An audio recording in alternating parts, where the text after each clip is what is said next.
Welcome to Living Local with Frisbee Real Estate, where we connect neighbors, businesses, and stories, because home is more than four walls. I'm your host, Ed Frisbee. Join me as we sit down with local business owners, community leaders, and neighbors to share what makes Western North Carolina such a wonderful place to live. Let's jump into today's conversation. Hey, thanks again for joining us today. And today is our special guest is Allie Ray with Ellaberry Llama Farms here in Hendersonville-ish. I guess actually Edneyville, but I'm super excited to have Allie join us. Thank you, Allie, for taking time out of your busy schedule. So give us a quick overview about yourself, what you do, and about the llamas, and then I have some questions that will come to mind, and we'll go from there. Awesome. So yes, my name is Allie Beck. My husband and I, Isaac, we run the llama farm full time. So we are a first-generation llama farm on a sixth-generation apple farm in Edneyville. Like you said, we pretty much our main goal is to offer the opportunity for people to come and see our llamas. We do all kinds of agritourism events like farm tours, orchard hikes, birthday parties, weddings, all kinds of stuff amidst the beautiful outlay of the apple farm. So what does an orchard hike look like? So an orchard hike is when you get to have your very own llama, and you get to, it's pretty much like walking a big dog, and you get to do a 1.4 mile hike through our apple orchard. So you get mountain views. It depends on the season you hit. You might get, apples in bloom versus apples on the trees, and then lots of time with the llama. And so we teach you all about them during the hike. You said lots of time with a llama. When would you not have a llama? Never, pretty much the whole time. You get there, you pick your llama, we halter them and get them ready for you, and then we hike. And you don't ride them, correct? You can't ride them. Okay. Wish you could, but you can't. They're just backbone can't support weight like a horse can. So Gotcha. Just like a walking buddy. And how many llamas do you have? So we have, it changes all the time, but right now we have 36 llamas and 3 alpacas. Wow. Yep. Is that the most you've had? It is, actually, yes. And it's going up from there at the moment. We have 9 babies due in next year. Wow, that's exciting. Yep. And that's intentional? It is. Is it to grow the farm or do you sell them or? We do both. So Okay. What we do is we'll breed our females. We look at their genetics and their phenotype, genotype, everything to breed, and we sell them as show animals or guard animals, fiber producing animals. And then the ones that we want to keep, obviously we keep and train, and we use on the farm for agritourism. And what got you into llamas? So growing up on a farm, I've always had animals. I've had, cows and sheep and goats, and even rabbits and things. But when I was 9, our neighbors had a baby llama born. And I had never paid attention to the llamas before until that baby was born. And I fell in love. I asked my grandma if I could visit them. And she was like, absolutely, and I'll give them a call. So she called him. He said, absolutely, sure, come on over. And that baby, I just fell in love. So every day I helped that couple, it was an older couple, feed their llamas at 3 o'clock every day. Wow. And they ended up giving me, or inherited, when the gentleman Hank Balch passed away, he left me that llama, that baby llama. And he was about 8 months old at the time. So I told my parents I was a llama farmer now, and they have to have a buddy normally. So we got Jelly Bean to go with him. So I have JJ and Jelly Bean, and then now we have 40. And do you still have those llamas? I do. I still have both of them. And the first one's name is? JJ. JJ. That was my buddy. So how old is he? So JJ will be 12. And, well, I hate to ask, what's the life expectancy of a llama? 20 years, Oh, typically. okay, good. Yeah, so no, it's pretty good. Yeah, 20 to 25, but. Nice. Yeah. So you showed llamas or still show them? Yep. I showed a lot during middle school and high school for sure. And then now, since I've graduated college and married, we only get to go to we've went to 2 this year, which is great. But showing's really fun. And that's actually how we market our breeding herd, is to other llama farmers. Your animals, once they have so many winnings under their belt, obviously that's good to produce, and you can sell their babies. So And part of it. Where are the shows? Are they local or further out? Unfortunately, they're all pretty far away. The Midwest has Okay. a lot of llama shows. We go to a few in Texas, as well as there's a lot out west, on the West Coast. But Interesting. everywhere. So not many on the east side. there's really not too many. The Southeast has a little bit of they have a show string, but typically they're in Georgia. So really not many here in North Carolina for sure. Are there any llama farms in the area? So I believe there are a few alpaca farms that I know of. Now, I'm not exactly sure their name. I don't want to say I'm wrong. But some toward the Asheville area, and farther out, like Rutherford too. But but we're like the only pure llama farm that I know of in this area that lets you, get up close with them. We actually, you don't just come to view them, and that's why we're by appointment only. We actually like let people walk them, pet them, love on them, take pictures. I mean, you get to hug them, like you're up close, rather than just on the other side of a fence. And that was my goal. I wanted people to really get to handle them. That's really cool. Safely, of course, but yeah. Do they spit at you? So they do spit. That's the short answer is yes, they do spit.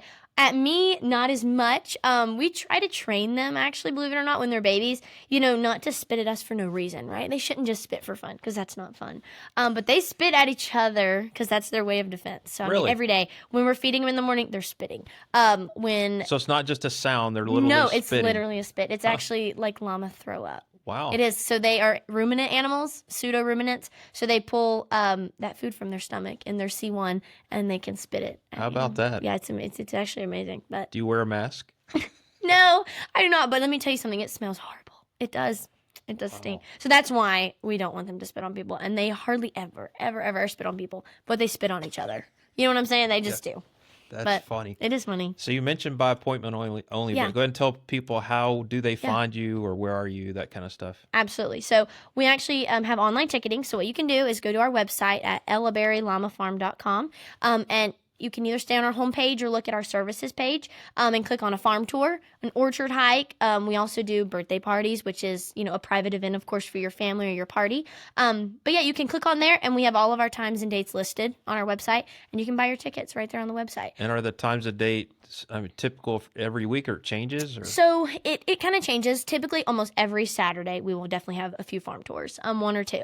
Then when it gets busy season, like this week, we're going to have almost one every day. So we have 2 tomorrow, actually, none on Thanksgiving, 2 Friday, and 1 Saturday. Wow. So we have a lot of events when it gets around the holidays. But we also, if you don't see an event on our website that works for you, we encourage you to give us a call or email and ask us, hey, could you make this day work? And typically we can. But we try to pick, popular days like weekends and evenings. And people. you mentioned weddings. Have people actually had weddings? So not at the farm, but we have brought llamas to weddings before. We have, yep. And what did the llama do in the wedding? So we dress them up typically in like a bow tie and a veil or, whatever they would like, a flower ring. And they greet guests when they come in or during the reception. They're there to greet them, take pictures with them. You can pet them and learn about them. They make great photo. Wow. I mean, it's awesome. Yeah. They'll give you a kiss. You can feed them a treat. We've trained a good few, probably 5 or 6 to give you a kiss for a treat. So that's fun too. And how many would you take to a wedding? Just 2? Typically 2. Yep, Okay. typically 2. We can do 3. We have done 3 before for big weddings, but typically 2. Are they strong enough to pull a carriage? So actually, yeah, they can cart. Okay. I have not started that endeavor yet. I think I would love to train a llama to cart. It's a big deal to train them, Okay. obviously, but there's a lot of people that do it, that cart their llamas. Well, you mentioned weddings. That'd be cute to see It's them, so cute. Dressed up. And It then is. pull They them can in also carry a pack. So it's like they're a pack animal in Yeah. South America where they're native is where they're used, mainly for that. But even here when we go on hikes, normally one llama in our little group will carry a pack with like a medical kit, extra water, snacks, stuff like that. But yeah, they're pack animals, so you could always put stuff in their pack at a wedding too. Yeah, like flowers or whatever. That's really Yeah. cool. Huh. I have lots of ideas. A llama could deliver a house key to a new homeowner. They could. Wow. They could. That'd be a great. They're so personable. They really are. How much does that cost? So Ish, ballpark. yeah, typically, I Weddings. mean, for a wedding, Yeah. so typically we charge by the hour, you know what I mean? Okay. So typically people will hire us for an hour to come and be there for an hour. But we also have to factor in traveling. We've Yeah. traveled up to 3 hours for a wedding before. One 'cause- way? Yeah, Wow. one way. Just because they really wanted us to come. And we were probably the only people they could probably find, maybe in the area that offer that too, I'm sure. But anyway, typically it's about $250 for an hour. Okay. And then we work with pricing to travel. If you're in Hendersonville, there's no travel fee because we're here. But if we have to travel $250 per far, animal? for an hour for 2. Okay. Yeah. Wow, that's a great our current deal. thing. I mean, it's really fun. Travel is when it gets And expensive. if you right? mentioned It's you fine. heard it on the podcast, it's $250 an hour. That's a great special. Yeah, for sure. Wedding special in the spring. Let us know. I know. That's really exciting. So what's the difference between a llama and an alpaca? So the main difference is size. Your alpacas are a whole lot smaller than your llamas. Typically, a llama can be about 400 to 500 pounds full grown, whereas your alpacas can get up to about 250. So there's always a good 100-pound difference there, maybe more.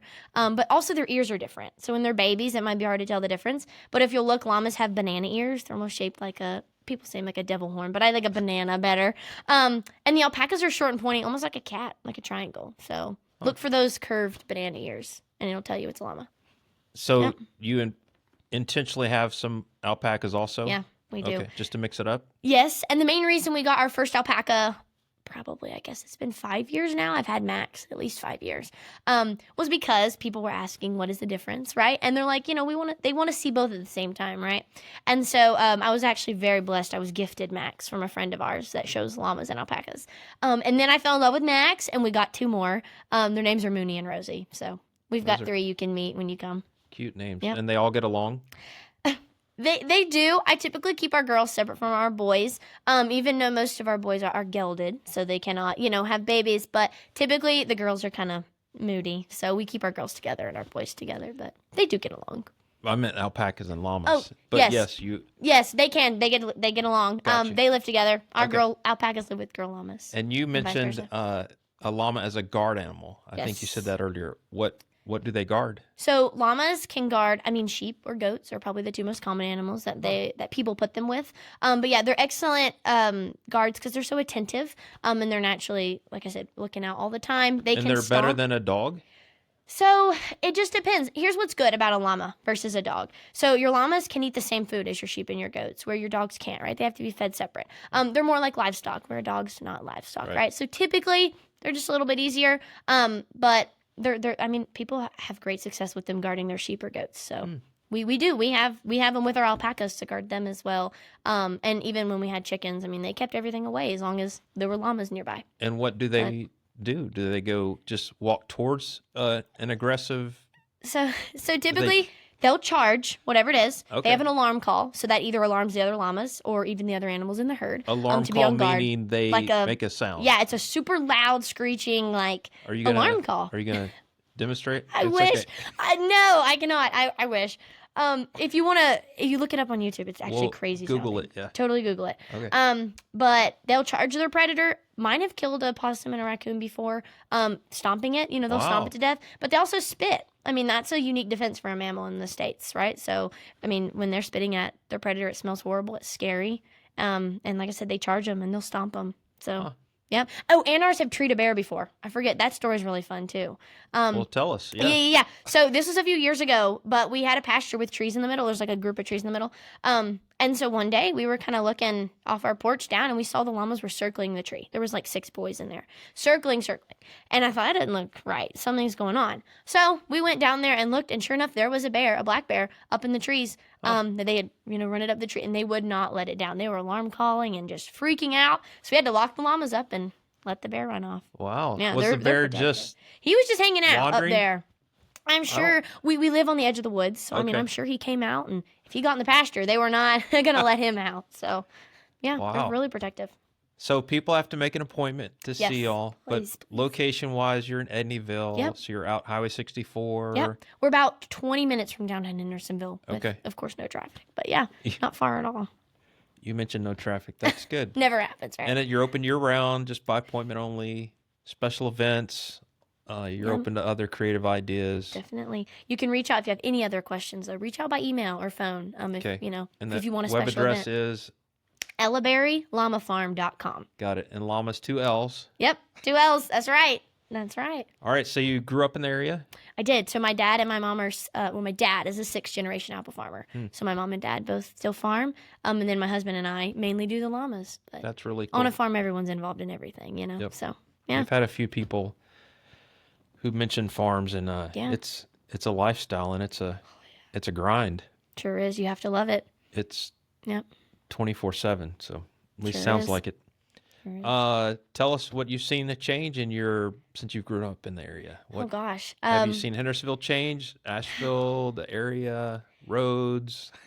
Seriously. Definitely Asheville has changed a lot. I feel like, Hendersonville just itself has become, I feel like, such a tourism spot. There's so many more tourists here than there was, even 10 years ago or so, which I think is why, we have flourished, and your downtown apple stands have, seeming to be flourished just because of that. People come in the area to hike, see the mountains, obviously visit Asheville too, but even come here and get the kind of country mountain town feeling. So, we're not complaining because we're agritourism, but I know that it's, just we see in Edneyville, there are lots of family plots of land that are being sold off to be housing developments. I mean, we've seen it right across our road. It breaks our heart because we used to see apple trees, and now it's going to be built with houses, which I understand things change, but it's hard. Yep. It's sad. It is. But not everybody wants to farm and finds that a priority. You know, they have other goals in life. So, Right. But yeah, it's hard. Agritourism, that's a big industry for our area. Not a lot of people understand that or understand what that could do. But even you mentioned the past 10 years, it's interesting to see how it may not be apple farmers per se, but like Grandad's or Jeter Mountain are doing stuff more, not necessarily year round, but into Christmas season. And that's newer, I think, the past few years. And I think it's smart. I do too. If there's a demand, then take advantage of it. Be open, absolutely. Yep. That is something, yeah. If you can handle it, for sure. the workload. But for sure. I just think things like that will continue to open up or expand. I could see that too. Agritourism, like you said, is huge. It's the way farming is going. It's actually kind of how we are able to sustain our apple farm. Help Coming subsidize forward, it. Yep. Yeah, it's a huge part of how we live. So, for sure. Interesting. If you ever go out to eat, do you have some hot spots, places you recommend to people? Yeah. So, I mean, my husband and I, we're not super fancy. We love like a cafe or just easy dining. But Costa's Fireside Kitchen is like my favorite breakfast or brunch place ever. You're the first person to say that. Really? In Fletcher, right? Well, or it's over in on Sugarloaf. Yeah, it's on Sugarloaf. Yeah, I'm telling you, anytime like his parents are in town because he's from Minnesota, that's where we go. Sunday mornings, Saturday mornings, we love it. I also love Blue Sky Cafe over there on Hendersonville Road beside the old Costa's. Yeah. That place, the food's always really good and it's fresh and it's not, you don't break the bank. So I like it a lot. Those are my two favorites. Those are my two go-tos because I've never ever had a bad experience at either one. Nice. But yeah. And if you have friends coming to visit the area or family, is there anything in the area you say, hey, you got to go check this out other than the farm? Yeah, right. You got to come to Ellaberry Llama Farm. I mean, the apple stands always have really good treats if they're open. That's always fun. We still stop by and get apple treats. Which apple stands? Well, I mean, we have, there's a lot that we love. Yeah. But Justice Orchards has the best fried pies, I think. Granddad's has amazing cookies. Holy cow. And then Slushies from McConnell Farms. That's actually where we get most of our cider, believe it or not, is from McConnell. So those are three good places. But also like the hiking. If you're new to the area, obviously the hiking's amazing. Pretty Place Chapel, it's about an hour from like where we live, so it's probably 45 minutes from downtown. But you go through DuPont State Forest. That's gorgeous, obviously. We love that place too to visit. But someone else mentioned Pretty Place, and that was the first. It's gorgeous. Let's see. What else am I forgetting? What are some of the top? Roundabouts. Always ask about roundabouts. You're a fan of roundabouts or no fan? Yeah, I don't like roundabouts. Good answer, because everyone else has said yes. Good. I have no problem. That's good. Even pulling a trailer, no problem. No, we're good with that. Yeah. My dad's made me pull a trailer since I could walk, so that's so your trailer carries llamas. Yep. We have a. Is it a horse trailer? It's not. So we actually like a stock trailer works better than a horse trailer. So slant load, kind of limits your space. With llamas, they're more like sheep or goats, where you can really kind of pack them in a sense. So we have a 16-foot like stock trailer that has 2 sections, and we can fit like at least 12 llamas in there. 12 to 14 llamas. We've carried 14 in there before. Big llamas too. Huh. Yeah, they just as soon as they get moving, they lay down. That's how they travel. You put them in, and they lay right down. That's cool. Yeah. So we're not set up to be mobile, but it'd be really fun to bring the cameras one day and make an appointment with the llamas. That'd be fun. So for sure. We do not want to have them come here. Not llama friendly, llama proof. What do you do for weddings and stuff? Do they wear a little bag or something? So actually, what's cool, and it's a good question. Llamas and alpacas, they actually typically they poop in one spot in the pasture. Like they pick a spot and go. Oh. So typically like in the trailer, if that's where they're gonna go, they'll go, and they're good for I can trust them about an hour or two. Wow. Of course, if something happens, they're an animal, we can't control it, but they're actually really good about that. They don't just stop and go whenever. We can kind of take them to a potty spot. Different than a horse. Yeah, definitely different. Totally different. They also don't. Yeah, it's a little bit different. So. Wow, that's it's really easy to clean up too. It's like pellets, which is nice. It really is nice. Great for fertilizer too, by the way. Oh, do you sell that? We do in a sense. It's kind of like come and scoop it yourself and you can have it type of deal. But one day we want to be able to market that. Just haven't got there yet. But it is amazing fertilizer. It's actually not what people say hot, like chicken poop or cow poop is hot. Right. There's fertilizer. You can't put it right on your plants. So it'll burn it. Llamas and alpacas, it's totally different. You can put it right on your plants. And it doesn't really stink like others. So it's really nice too. You could have bring your own shovel days. Yes, help us out and help your plants. Yep. That's for sure. awesome. For sure. Well, this is exciting, Allie. We could do a whole nother episode, maybe in the spring, or maybe we could have people reach out to us, have suggestions, and you could say that's stupid or that's a good idea. That's Okay. Hey, we're up for it. things you could do at the llamas. That's right. Well, good. So we look forward to hearing about the second and third generation. I probably wouldn't be around for the third generation, Well, maybe. but of the llama farm. I hope my kids love llamas. That's really cool. Yes, sir. I hope great success for y'all, and I think you. you'll do quite well. Thank you. Anything? So we're around the holidays. Anything people should check out? Probably your website to see. Definitely. Options. That's great. We have 2 main Christmas events coming up that we would love to have people come to. They're both new too, first year doing it. So we have a Ellaberry Llama Farm tour. So it's like our general farm tour, but it's like the whole barn is spruced out in Christmas attire. So is the obstacle course and the llamas as well. And then at the end of that, we're going to offer family photos with llamas dressed up as like Santa and an elf and a reindeer in a Christmas sleigh. So that's really fun. By tickets only? It is by tickets, and those have limited tickets because of the farm tour style. But then we have another event called it's a Christmas open farm is what we're calling it. It's a 4-hour event, kind of drop-in style. You purchase tickets. They're $10 a person, and you can come the whole time or just an hour, whatever you'd like. We're gonna have llamas dressed up for pictures. You can take them through the obstacle course. There's going to be llamas loose outside in the playground to just pet and love on. We're going to have a tractor ride going through the orchard lit up in lights. And so there's, I believe, 2 days for the open farm, and then there's 4 different days for the farm tour. So, but check our website. Really cool. How they're far? filling up. So far, so good as far as tickets being Yes, purchased? for sure. On our Good. farm tour, they're for sure filling up. The Christmas farm, we don't really have a limit, which is nice right now, since it's a 4-hour thing. So there should be plenty of spots, but definitely look. That's a really great idea. We're Good excited job. about it. We're excited about this. Thank you for taking time, Allie. Absolutely. You're I've welcome. had a super time. Thanks for having I me. hope you do great. I think you will. Thank Again, you, sir. check them out. Allie Beck with Ellaberry. Oh boy. Yeah. Ellaberry Llama Farm. Yes, there you go. .com. Yep. Not .net, .org or anything. .com. All right. Yes, sir. So keep living local. Thanks again for watching. Till next time. Thanks for joining us on Living Local with Frisbee Real Estate. If you enjoyed today's episode, be sure to follow the podcast and share it with a friend. To learn more about Frisbee Real Estate, your lifelong home resource, visit frisbeerealestate.com. Until next time, keep living local.